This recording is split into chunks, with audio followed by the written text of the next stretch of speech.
to Simplify TV. I'm David McBee. Our guest today is Joey Lowry, Digital Marketing Specialist at MediaShark. Joey is a seasoned expert in the programmatic and behavioral targeting space. With years of experience and a deep understanding of the industry, Joey has made significant contributions to the field. His involvement in the Digital Summit Tour has provided him with incredible opportunities to educate and inspire others about the advantages of behavioral strategy, enabling faster ROI through targeted ad recommendations. Joey, welcome to Simplify TV. Thanks, David. Thank you for having me. Appreciate it.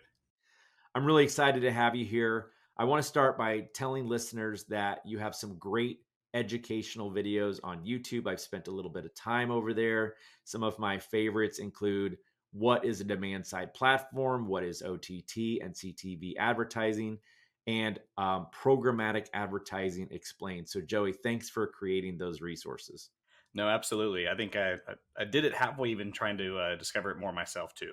And you learn a lot when you start putting yourself out there, especially getting feedback and stuff. So it's been a pleasure, and it's definitely a fun little adventure to be on. 100%. Well, for today's interview, let's assume that the guests who are watching are familiar with the world of programmatic advertising and CTV. So we don't have to do any basic stuff. Can you share with our listeners some of your best advice for working with advertisers using these kinds of strategies? Yeah, the first thing is don't assume you're the expert. That's one of the biggest pieces. I see it all the time when I talk to brands. I mean, we've worked with, Fortune companies all the way to, we call them your local mom and pop type lawyer, dental office, things like that.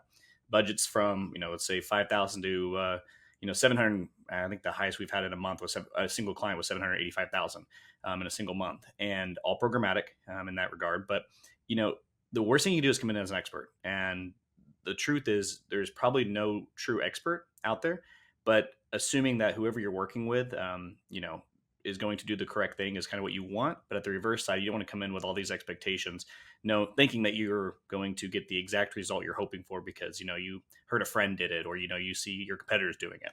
So kind of coming in with an open mind. The other thing too, that I think is really overlooked when programmatic, is everybody's so focused on what networks they're running on, what's kind of the overall data that's going on, but we kind of get lost and forget about the artwork. And having consistent artwork is probably one of the biggest home runs. I mean, it's a billboard, on the side of the highway, and if you just leave that billboard up the entire time and you don't take a step back and actually wonder, hey, are people, in a sense, pulling over and clicking and calling me? Maybe it's not necessarily that it's the programmatic that's failing. Maybe it's my artwork. And so those are probably the two biggest pieces of advice I could give anybody wanting to either dive in or, let's say, explore a little deeper into the world of programmatic. I love that that was one of your answers. Some of the folks over at Simplify who optimize campaigns tell me all the time that the number one piece of optimization is the creative itself. And we have no control over that often since we're not a creative house, right? Yeah. And then I'll tell you another quick story, and then but I've just got to share this. Yeah. We were working with a husband and wife insurance team, and they had kind of a low CTR on their campaign, which isn't really the goal of programmatic a lot of the times, but they had given us two pieces of creative. One had his face in it and the other had her face in it. And her ad was getting lots and lots of action, and he had like a 0.0000 terrible click-through rate.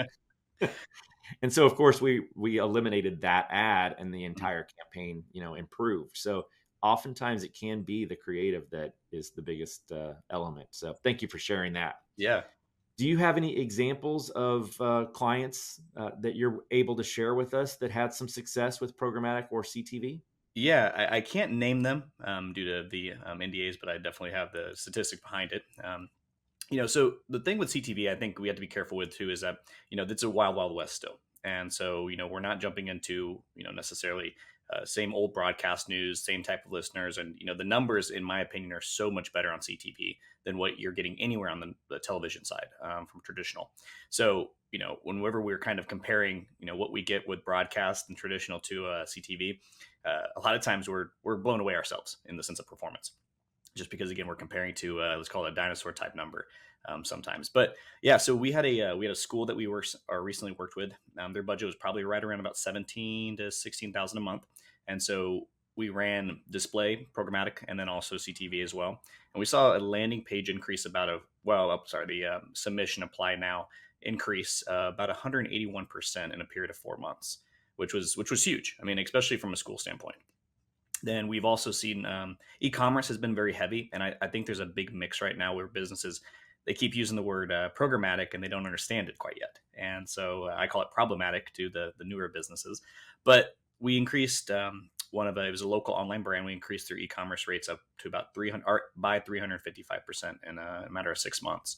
But again, that was one of those things where they had never done programmatic. They trusted us with the artwork, and a lot of it came down to, can you guys be okay, passing the reins over to us, let us do what we do, and get the programmatic rolling. And so and the other key though with programmatic, if I can repeat, one big thing is consistency. You can't turn it off, can't turn it on, and just play that hot cold game. This is a diet and exercise situation, so you want to see long term effects. You're not taking steroids or hydroxycut, and you're eating healthy and you're going to the gym, and that's what programmatic really is needs to be all about. Great advice. Since those are such good success stories, what about like the opposite? What are the mistakes that you've made or you've seen agencies make with programmatic? Yeah. So, that's the one thing too that I think when you're looking for a good team is that you're willing to talk about those as well. And so, we've definitely ran into a fair share of ours, and whether it's myself, being involved in the campaign itself or my team, but a lot of it goes into kind of thinking that one road is too perfect. So we would maybe focus on a certain network a little heavier just because of it looked good, or maybe we were kind of sold on it, or for whatever reason we got too hung up on our own opinion. It's almost like when you go to the casino and you just know that, oh man, this is my machine, and it isn't. You just got lucky. And so sometimes when you're in the programmatic buying system, that's definitely one of those things where you get too hung up on a certain path. Another thing too is telling clients, and this is something that a client has to come to a conclusion to as well, same with agencies. A client may not actually fit in the programmatic space. That is one of those things where unfortunately it's not for everybody, and I'd say 90% it is. But there's also a situation where maybe it's client ignorance, agency ignorance, maybe budgets, maybe expectations are not there, and maybe they're asking for the entire field, and really all you can afford is just a corner piece, and that just isn't going to work for them on the programmatic side. So we've made some mistakes where we've taken on a client because they said great budget, their expectations were there, but man, when it came down to it, we started launching, we realized that what they really wanted wasn't a programmatic route. In fact, they wanted gold, and they were giving us bronze. So that's one of those things too, where it's just you don't know until you start. But having clear expectations, what you're going to get, how we should run this campaign, and what I need from you as a client in the sense of expectations, definitely needs to be established. So that's definitely one of those areas. What advice do you have regarding blending programmatic with other tactics like SEO, paid search, social media? Yeah, no, it's a home run. I mean, here's one of the going back to mistakes. One of the biggest mistakes that people make in programmatic is they start running and targeting keywords, and they don't even rank for them on an SEO standpoint. And so you're driving traffic to your competitors, and you don't even realize it because someone sees your programmatic ads, they're clicking on them, and then they go back to search you, and whatever related search term that is on Google. And next thing you know, you're not even showing up on that first page. And they always say the best place to hide a body is that second page of Google. So SEO is a home run, in my opinion. But also too, when you're running these AdWords, you're also doing some, even let's say Facebook social display, YouTube, or even just going into TikTok. Even all of this is going to basically be one big dinner. And if you're starting leaving out certain courses, you're not going to have the same type of opportunity, to let's call it feed the clients. So it is definitely a mix, and I don't think there's any one home run out there, because the people that spend all their money on SEO, usually their business goes out before they can actually start reaping that, because Google's so slow. But then if you go blow all your money on programmatic and you just pray that it's going to turn out, sometimes it doesn't. So it definitely needs to be a good mix, and you definitely have to have those call it other pieces to complement each other, because that's what's going to matter in the end. Solid advice, buddy. Solid advice. And great use of analogies. I mean, dinner, casino, health and fitness, all good stuff. Well, just real quick, do you have a podcast or a book that you feel has been instrumental in your success? Yeah. So favorite one, My First Million. Big fan of those guys. And honestly, when it comes to books, I just pick a book every month. Just get on there and go to Amazon, find a used book, something related to psychology and sales, and just dive into a bunch of different ones. But podcast, definitely my first million. Awesome. And what is the best way for folks to reach out to you if they want to connect? Yeah. So Instagram, that marketing guy, weirdly enough. And then also you can contact us at, mediashark.ai or just Joey at mediashark.ai. Right, perfect. Joey, thank you so much for being my guest today. Yeah, David, thanks for having me, man. Had a blast. And thank you guys for watching. Simplify TV is sponsored by Simplify, helping you to maximize relevance and multiply results with our industry leading media buying and workflow solutions. For more information, visit simply.fi. Thanks for joining us today. I'm David McBee. Be awesome, and we'll see you next time.